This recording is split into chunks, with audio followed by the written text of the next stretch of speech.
Hi hello नमस्ते. मी पूजा.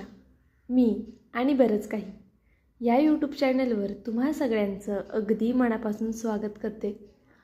आज मी तुम्हाला bit पाण्यामध्ये उकळून काय करायचे ते दाखवणार आहे. ही रेसिपी खूप जास्त सोपी आहे, त्याचबरोबर खूप जास्त हेल्दी आहे. त्यामुळे नक्कीच व्हिडिओ शेवटपर्यंत पहा आणि आवर्जून मुलांसाठी सुद्धा आणि मोठ्यांसाठी सुद्धा ही रेसिपी आवर्जून करा. तुम्ही अगदी रोज ठरवलं तरी सुद्धा ही रेसिपी करू शकता. इतकी सोपी आहे आणि रोज तुम्ही कशासोबतही, कोणत्याही भाजीसोबत म्हटलं तरी किंवा कशासोबतही तुम्ही हा पदार्थ खाऊ शकता. तर त्यासाठी बघा, इथे मी 2 बीट घेतलेले आहेत. आता मी ही 2 जणांच्या टिफिनसाठी करते म्हणून 2 बीट घेतलेत. तुम्हाला हवं असल्यास तुम्ही जास्त कमी ह्याची संख्या करू शकता. आपण बीट स्वच्छ साल काढून घेतलेली आहे व्यवस्थित आणि हे अशा पद्धतीने बारीक ट्यूब्समध्ये कट करायचेत.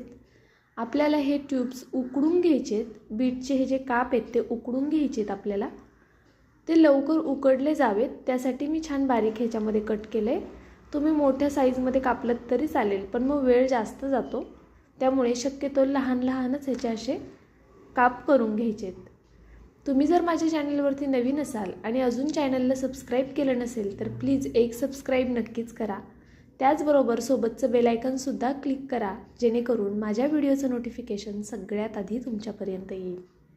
त्याचबरोबर तुम्ही माझा हा व्हिडिओ कुठून पाहताय ते सुद्धा नक्कीच मला कमेंट करून कळवा.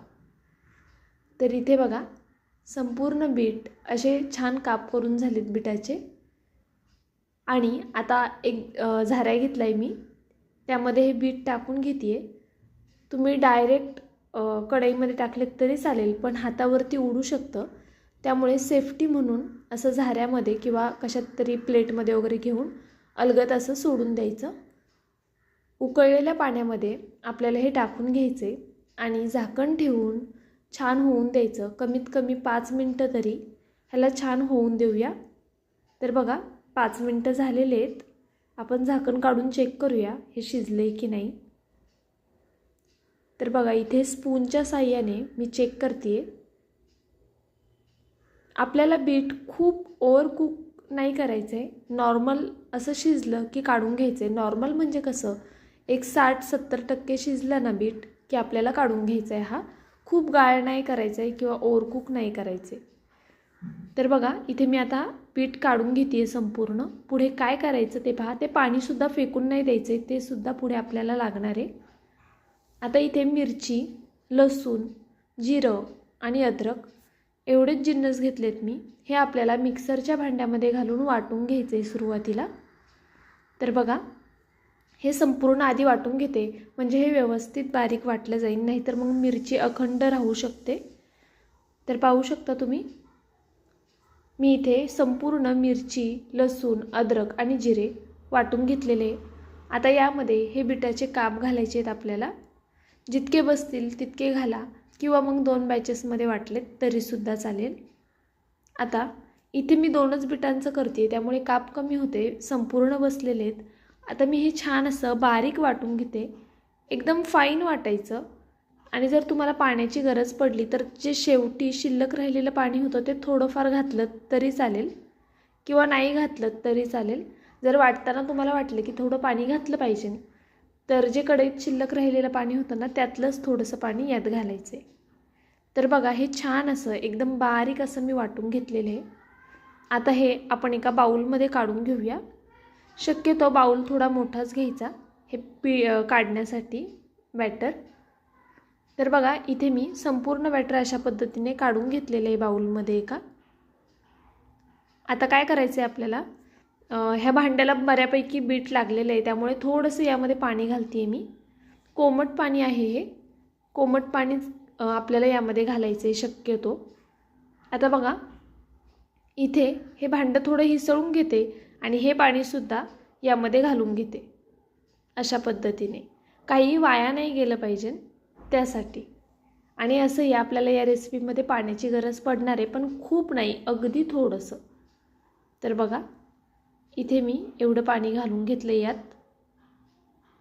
आता आपल्याला पुढचे जिन्नससुद्धा ॲड करायचे. तर चला पटापट पुढचे जिन्नस ॲड करून घेऊया। सगळ्यात आधी पांढरे तीळ घेतलेत मी। आता थंडीचे दिवस आहेत त्यामुळे नक्कीच पांढरे तीळ तर खाल्लेच पाहिजे। त्यासाठी इथे मी 1.5 चमचा इतपत पांढरे तीळ घातलेले आहेत।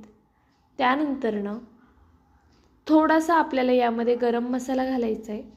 त्याचबरोबर हळद घालायची आहे अगदी थोडीशी, धना पावडर घालूया थोडी आणि त्यानंतरनं मीठ घालूया चवीनुसार।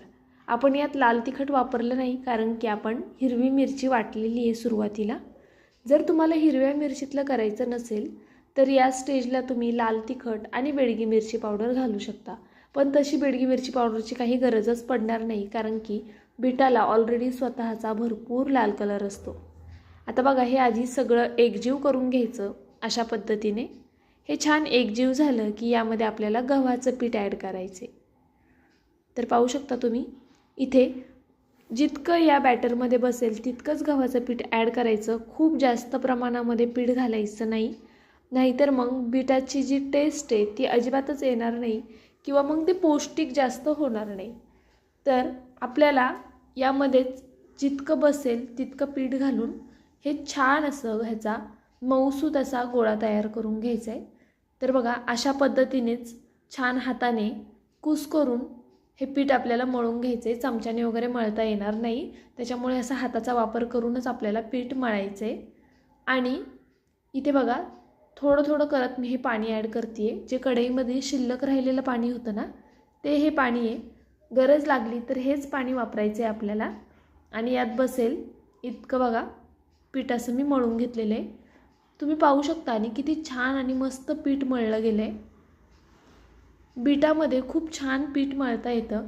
आपण ज्या रेग्युलर चपात्या करतो ना त्या जरी बीट घालून केल्यात तरीसुद्धा काहीच हरकत नाही आहे, कारण की पौष्टिक होईल आणि चपात्यांचा रंग लाल दिसेल इतकंच, पण खूप पौष्टिक चपात्या होतील त्या। त्यामुळे नक्कीच तुम्ही काहीच न घालता फक्त मीठ आणि बीट घालून अशा पद्धतीने चपात्या करू शकता किंवा मग असे मी दाखवते आज त्या पद्धतीने पराठेसुद्धा करू शकता। आता बघा इथे आपण चपातीसाठी जेवढा गोळा घेतो ना तितका गोळा घ्यायचा आहे आणि हे छान लाटून घ्यायचे। आता तुम्हाला पराठे करायचे तर तुम्ही हवं असल्यास छोटे छोटे गोळे घेऊन केलेत तरी चालेल, पण मी हे सकाळच्या टिफिनसाठी करत होते, टिफिनला देण्यासाठी। आणि खूप लहान लहान करत बसलं तर वेळ जातो आणि सकाळचा तितकासा वेळ नसतो, त्यामुळे मी चपाती एवढेच हे पराठे लाटून घेतलेले आहेत। तुम्हाला हवं असल्यास तुम्ही लहानसुद्धा लाटू शकता, त्याचबरोबर त्रिकोणीसुद्धा ह्याचे पराठे लाटू शकता आणि खूप इझिली लाटले जातात। अजिबात चिटकत नाही, लागत वगैरे नाही, तुटणार नाही हा पराठा लाटताना। खूप सोपी रेसिपी आहे, त्यामुळे नक्कीच एकदा करून बघा, तुम्हाला सगळ्यांना खूप जास्त आवडेल। तर बघा ह्याचा छान असा पराठा लाटून घेतला आहे मी, छान पातळ लाटलेला आहे। आता हा आपण पॅनवरती घालून घेऊया।